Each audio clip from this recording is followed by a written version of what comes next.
జై శ్రీమన్నారాయణ. అందరికీ నమస్కారం అండి.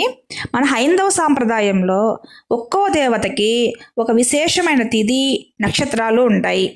ఆయా తిథి నక్షత్రాలలో ఆయా దేవతలను పూజించినప్పుడు కార్యసిద్ధి కలుగుతుంది. శ్రీమన్నారాయణుడికి ఏకాదశి, సుబ్రహ్మణ్య స్వామికి షష్ఠి, విశేషించి శుక్లపక్షంలో వచ్చే షష్ఠి, వినాయకుడికి కృష్ణపక్షంలో వచ్చే చవితి, అలాగే అమ్మవారి పూజకు విశేషమైన రోజు పౌర్ణమి. మిగతా రోజుల్లో కూడా పూజించుకోవచ్చు. ఏ రోజు పూజించినా పూజా ఫలం తప్పక లభిస్తుంది.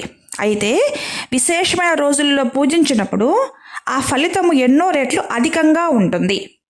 అమ్మవారికి ఎంతో ప్రీతికరమైన పౌర్ణమి రోజు చేసుకునే పూజ దేవీ భాగవతంలో అమ్మవారి స్వయంగా చెప్పి ఉన్నారు. స్త్రీలు పురుషులు ఎవరైనా చేసుకోవచ్చు. ప్రత్యేకించి స్త్రీలకి అఖండైశ్వర్యము, సుమంగళ యోగము కలిగి తీరుతుంది. ప్రతి పౌర్ణమికి నేను చేసుకుంటాను.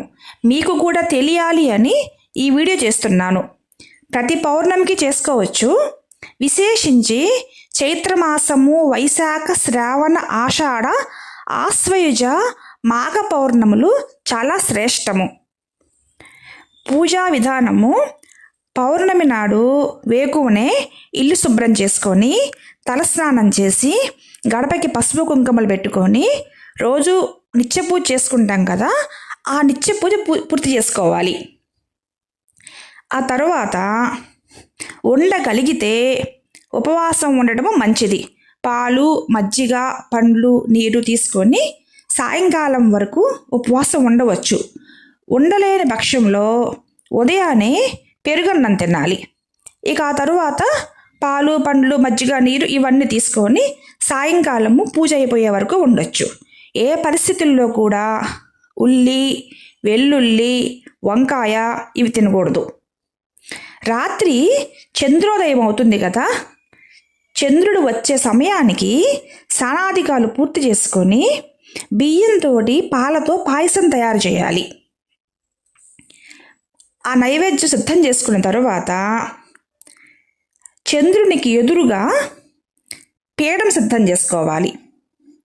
పీఠం పైన అమ్మవారి విగ్రహాన్ని కానీ లేక పటాన్ని కానీ ఉంచుకోవాలి. అంటే అమ్మవారి ఎదురుగా చంద్రుడు కనిపిస్తూ ఉండాలి.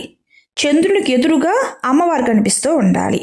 అంటే బాల్కనీలో కానీ టెర్రస్ పైన కానీ ఈ పూజ చేసుకోవాలి. అద్దంలో నుండి, కిటికీలో నుండి కనిపిస్తున్నాడు కదా చంద్రుడు అని ఈ పూజ చేయకూడదండి. మధ్యలో అడ్డేమీ లేకుండా అమ్మవారికి స్వామివారు, స్వామివారికి అమ్మవారు కనిపిస్తూ ఉండాలి.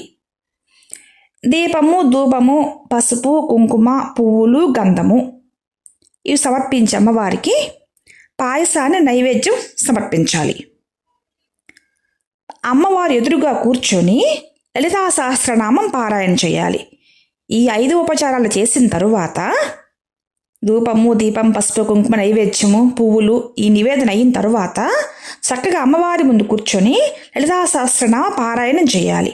పారాయణ పూర్తయ్యాక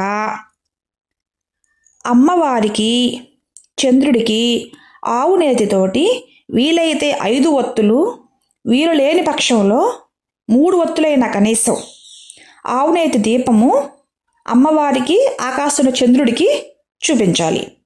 అటు తరువాత కర్పూరంతో మంగళహారతి ఇచ్చేసి ఇంకా నమస్కరించుకొని అమ్మవారికి, చంద్రుడికి కూడా నమస్కరించుకొని ఇంకా అమ్మవారి లోపలికి తీసుకెళ్ళొచ్చు. పూజ చాలా తేలిగ్గా ఉంటుందండి. మనము పౌర్ణమి, శుక్రవారం అంటే లలితా సహస్రనామ పారాయణ చేస్తాము. కాకపోతే ఏంటంటే ఇక్కడ విశేషము, ఖచ్చితంగా ఆకాశంలో ఉదయించిన చంద్రుడికి ఎదురుగా అమ్మవారిని ఉంచి పూజించడమే ఈ పూజలో విశేషము. ఎందుకంటే అమ్మవారు చంద్రుడికి అన్నగారు కాబట్టి అమ్మవారికి ఈ పూజ ఎంతో ఇష్టమైనది. ఎంత కఠినమైన బాధలు కానివ్వండి, అనారోగ్య సమస్యలు కానివ్వండి, సంతానం లేకపోవటం, వివాహం కాకపోవటము, ఇటువంటి కష్టాలు, ఆపదలు, అప్పులు, ఆర్థిక సమస్యలు ఎన్ని ఉన్నా కూడా ఈ పూజతోటి మీకు శాంతి కలుగుతుంది. ఆ కష్టాల నుంచి బయటపడే మార్గం దొరుకుతుందండి. ఏదో చెప్పాలి యూట్యూబ్లో వ్యూస్ కోసం నేను చెప్పట్లేదు. ప్రతి నెల నేను చేస్తాను. చేసిన ప్రతిరోజు ఈరోజు పూజ చేస్తే ఈరోజు రాత్రి కానీ రేపు రాత్రి కానీ కలలో అమ్మవారు తప్పక కనిపిస్తారు. ఇప్పటివరకు కనిపిస్తూనే ఉన్నారు ఆ విధంగా. ఇది నా అనుభవం అన్నమాట. నాలాగే మీకు కూడా తెలియాలి, మీరు చేసుకోవాలి అని నేను ఈ వీడియో చేస్తున్నాను. మీరు కూడా ఈ పూజ చేసుకొని సుఖశాంతులు పొందాలి అని కోరుకుంటూ స్వస్తి.